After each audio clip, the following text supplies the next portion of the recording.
Hi everyone, আসসালামু আলাইকুম। Nipa Akter blogs থেকে সবাইকে ওয়েলকাম জানাচ্ছি আরেকটি নতুন ভিডিওতে। তো নিশ্চয়ই তোমরা অনেক ভালো আছো, আর আমিও ভালো আছি। খুব একটা বেশি ভালো নাই, অনেক গরম, তাই খুব একটা বেশি ভালো নাই, আছি মোটামুটি। তো বন্ধুরা, এই গরমে আমি একটি আইসক্রিমের রেসিপি তোমাদের সঙ্গে শেয়ার করব। খুব সহজে ও ঝটপট বানানো যায় এবং খুবই টেস্টি এরকম একটি আইসক্রিমের রেসিপি আমি তোমাদের সঙ্গে আজকে শেয়ার করব। কারণ এই গরমে এরকম একটা আইসক্রিম খেলে সত্যি প্রাণটা জুড়িয়ে যায়, মনে হয় যেন আর একটা খাই, এরকম একটা অবস্থা। তো এরকমই একটি টেস্টি আইসক্রিম আমি তোমাদের সঙ্গে শেয়ার করব।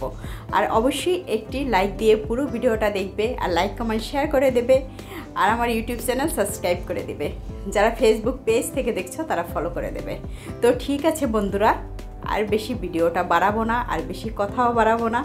এখন ঝটপট তাড়াতাড়ি একেবারে রান্নাঘরে যাব, আর আইসক্রিমের রেসিপিটি বানাবো আর তোমাদের সঙ্গে শেয়ার করব। আশা করি তোমাদের সবার পছন্দ হবে এই আইসক্রিমের রেসিপিটি, কারণ সবাই চাইলে এরকম আইসক্রিম বানিয়ে খেতে পারবা এই গরমে। তো ঠিক আছে বন্ধুরা। তো বন্ধুরা, আমি রান্নাঘরে চলে এলাম, আর হাফ লিটার দুধ আমি বসিয়ে দিলাম। তো হাফ লিটার দুধ আমি এখন কয়েকটা টকবগিয়ে ফুটিয়ে নেব। বেশি একটা ঘন করব না, যতটুকু আমার আইসক্রিমের বক্সে লাগবে অতটুকু পরিমাণ আমি দুধটা টানিয়ে নেব। তখন আইসক্রিম পাউডার 1 চামচ আমি গুলিয়ে দিয়ে দিচ্ছি। দুধটা টকবগিয়ে ফুটিয়ে গেছে কিন্তু, তারপরে আমি আইসক্রিম পাউডার গুলিয়ে দিয়ে দিলাম। তো এটা সাথে সাথে নেড়ে দিতে হবে, না হলে আবার জমাট বেঁধে যাবে। তো এখন চিনি দিয়ে দিচ্ছি টেস্ট অনুযায়ী, চাইলে কম বেশি তোমরাও দিতে পারো, যে যেরকম খেতে পছন্দ করো। আর একটু টেস্টের ব্যালেন্সের জন্য লবণ দিয়ে দিচ্ছি। যে কোনো খাবারই দেখবে একটু লবণ যদি না দাও তাহলে কিন্তু খাবারটা ভাল লাগে না। মিষ্টির জিনিসে অনেকে লবণ দেয়ই না, কিন্তু ওই খাবারটা কিন্তু একটা ঠান্ডা ঠান্ডা লাগে, আছে না, মুখে দিলেই একদম অন্যরকম একটা টেস্ট আসে, কিন্তু ওই টেস্টটা কিন্তু আসে না 1 চিমটি পরিমাণ লবণ না দিলে। লবণে কিন্তু টেস্ট বাড়ায়, টেস্ট কিন্তু কমায় না। অনেকে মিষ্টি জিনিসে দেখা যায় যে দেয় না একদম লবণ, তো ওই মিষ্টি জিনিসটা খেতে কিন্তু ঠান্ডা ঠান্ডা লাগে। আর একটু লবণ দিলে টেস্টটা অনেক বেড়ে যায় এবং খুবই টেস্টি হয়, মজা হয়। তো আমি টেস্টে ব্যালেন্সের জন্যই একটু লবণ দিয়ে দিলাম। তো ঘন করা হয়ে গেছে দুধ, যতটুকু আমার দরকার আইসক্রিমের বক্সে। এখন নেড়ে চেড়ে একটু ঠান্ডা করে নেব।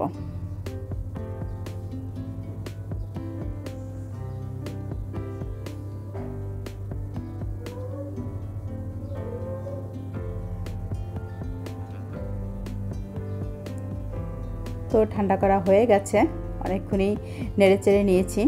এই আইসক্রিমটা খেতে খুবই মজা।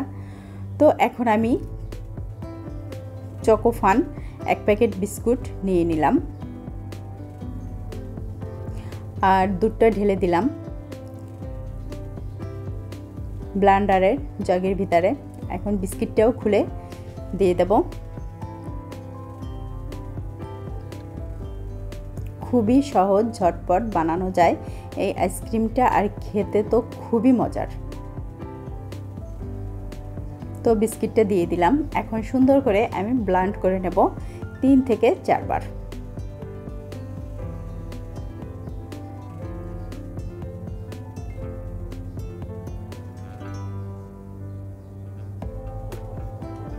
তো গরমে এরকম একটা আইসক্রিম খেতে খুবই মজার হয়, আর গরমে কিন্তু আইসক্রিম খেতে খুবই ভালো লাগে। যে কোনো ঠান্ডা জিনিস খেতেই কিন্তু ভালো লাগে, আর আইসক্রিম হলে তো আর কোনো কথাই নেই। আর এরকম ঝটপট মজার আইসক্রিম যদি বানানো যায়, ফ্রিজে রেখে খাওয়া যায়, তাহলে তো আর কোনো কথাই নেই, তাই না? তো ব্লেন্ড করা হয়ে গেছে। এখন জগ থেকে আমি বাটিতে ঢেলে নিলাম। এখন উপরে কিন্তু অনেকটাই ফেনা জেগে গেছে। এখন কি করতে হবে, আমি এটা নর্মাল ফ্রিজে রেখে দেব, আর চামচ দিয়ে মাঝে মাঝে একটু নেড়ে দেব, তাহলেই কিন্তু এই যে উপরের ফেনাটা এটা ঠিক হয়ে যাবে। তো ফেনাটা মজে গেছে, আমি ফ্রিজে বেশ ঘন্টাখানের মতন রেখে দিয়েছি আর মাঝে সাঝে চামচ দিয়ে নেড়ে দিয়েছি। ফেনাটা মজে গেছে। এখন আমি আইসক্রিমের বক্সে সব ব্যাটারটা ঢেলে নেব, সবটাই যাতে সমানভাবে বক্সে পরে সেরকমেরই আমি মাপ অনুযায়ী ব্যাটারটা ঢেলে নেব, কোনোটাই যাতে কম বেশি না হয়।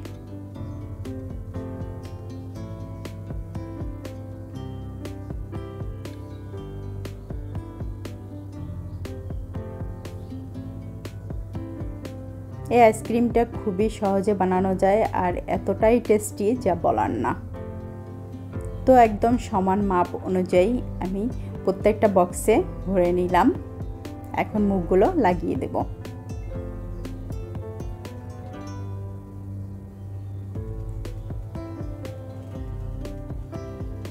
এখন মুখগুলো লাগিয়ে তারপর আমি ডিপ ফ্রিজে 1 থেকে 1.5 দিন পর্যন্ত রেখে দেব।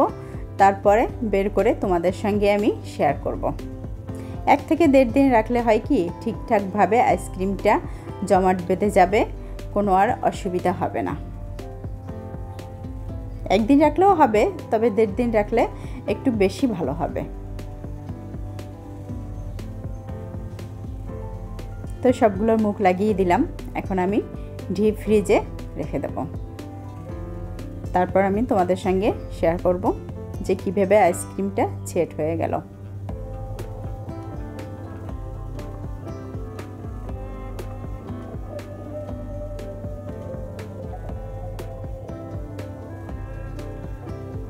তো গরমে এরকম মজার মজার আইসক্রিম বানিয়ে ডিপ ফ্রিজে রেখে খেলে ভালোই লাগে, তাই না?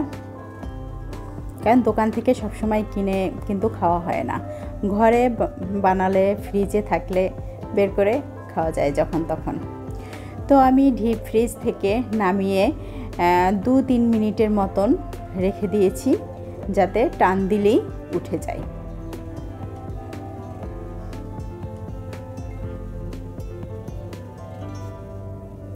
তো এখন আমি আইসক্রিম বের করব। এখন টান দিলেই বের হয়ে আসবে, কারণ 2 মিনিট পর্যন্ত ডিপ ফ্রিজ থেকে বের করে রাখতে হবে বাইরে, তাহলে এরকম টান দিলেই বেরিয়ে আসবে। এই যে খুব সুন্দর সেট হয়ে গেছে আইসক্রিম, আর এটা খেতে অসাধারণ, এক কথায় খুবই টেস্টি। চাইলে তোমরাও এরকম গরমে আইসক্রিম বানিয়ে ঘরে বসেই খেতে পারো, খুবই মজার। তো ঠিক আছে বন্ধুরা, এই গরমে এরকম আইসক্রিম বানিয়ে তোমরাও খেও, আর অবশ্যই একটি লাইক দিয়ে পুরো ভিডিওটা দেখো, লাইক কমেন্ট শেয়ার করে দিও। আর এই গরমে বেশি বেশি করে সবাই পানি খেও, সাবধানে থেকো। আর ঠান্ডা ঠান্ডা খাবার একটু বেশি করে খেও, তাহলে কিন্তু শরীরটাও ঠান্ডা থাকবে, ভালো লাগবে, কারণ তাপমাত্রা তো অনেক বেশি। তাই বৃষ্টি মাঝে মধ্যে একটু একটু নামলেও গুড়ি গুড়ি ওরকম নামে না, তাতে করে ঘর ঠান্ডা হয় না আর গা তো ঠান্ডাই হয় না। বেশি যদি বৃষ্টি নামে তাহলে কিন্তু ভালো হয়। তো ঠিক আছে বন্ধুরা, আজকে এ পর্যন্তই। আল্লাহ হাফেজ।